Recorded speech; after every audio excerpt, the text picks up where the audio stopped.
So, మీ అనిపిస్తుంది boss నాకేం. నుంచి రాకపోవచ్చు. కానీ వచ్చేది ఎట్లాగో వచ్చేస్తది. మనం ఏంటంటే నేనిక్కడ చేశాను గాబట్టి వీళ్ళే నన్ను అప్రిషియేట్ చెయ్యాలి అనంటే చట్టమైతే ఆ రకంగా లేదు మరి. అవునక్క. కానీ మీరు చేసింది మాత్రం డెఫినిట్‌గా రిటర్న్ ఒస్తది. అటునుంచి రాకపోయినా ఇంకెక్కడి నుంచన్నా ఒస్తది. ఆ అంటే వచ్చేది గూడా ఎట్లా ఒస్తది అనంటే స్ట్రాంగ్ ఫోర్స్ తోటి మానిఫోల్డ్‌గా ఒస్తది భగవంతుడి నుంచి ఒచ్చినప్పుడు. కానీ అది వచ్చినప్పుడు మనం హ్యాండిల్ చెయ్యడం కోసమని స్ట్రాంగ్ ఉండాలన్నట్టు కొంత మనం ప్రిపేర్ అయ్యి ఉండం కాబట్టి డిలే జరుగుతది. హ్మ్. ఈ పాయింట్ అందరూ నోట్ చేసుకోండి. మనము ఏదైతే చేస్తామో దానికి మనకు మల్టిప్లై వచ్చినప్పుడు దాన్ని మనం హ్యాండిల్ చేయగలగాలి. ఆ పేరు ప్రతిష్టలు ఇవన్నీ. సో, ఆ పేరు ప్రతిష్టలు ఇవి హ్యాండిల్ చేయలేనప్పుడు ఏమైపోతదంటే అహంకారం వచ్చేసిందంటే పతనం స్టార్ట్ అయిపోతది.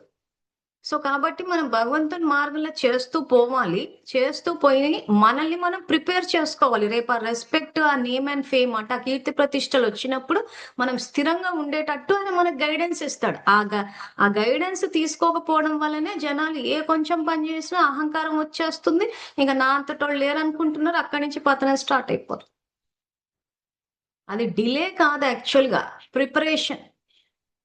లేకపోతే మనం చేసిన దీనికి ఒక బీజానికి ఎన్నో ఫలాలంటే ఎంతో డబ్బు, ఎంతో పదవులొచ్చేసినాయంటే దాన్ని హ్యాండిల్ చేయలేకపోతే సంతోషం ఎక్స్‌పీరియన్స్ చేయరు గదా! ఎందుకంటే చాలా మంది చూడండి ప్రమోషన్స్ ఒస్తాయి. కానీ అంతా టెన్షనే ఉంటది.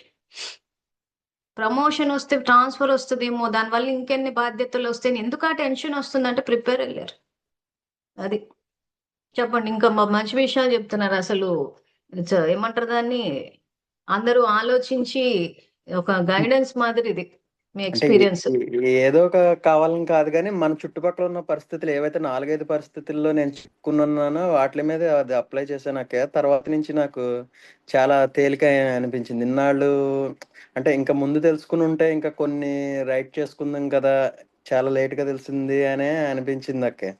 ఏదైతే బరువు మైండ్‌లో క్యారీ చేసామో అదంతా ఫ్రీ అయిపోయింది. ఇప్పుడు ఇప్పుడు ఈ పాయింట్ నోట్ చేసుకున్నారా అందరూ? బరువు మైండ్‌లో క్యారీ చేశానన్నారు. నిజంగా బరువు మైండ్‌లో ఉంది బయట లేదు. అంటే ఒక పరిస్థితి మీద ఎంత ఆలోచిస్తామంటే అది ఆలోచనల యొక్క బరువు, ఆలోచనల యొక్క శబ్దము, ధ్వని. ఇప్పుడది మార్చడం వల్ల ఏమైపోయిందంటే తేలికైపోయింది. అదే చెప్పారు ఇందాకతను. చెప్పండి.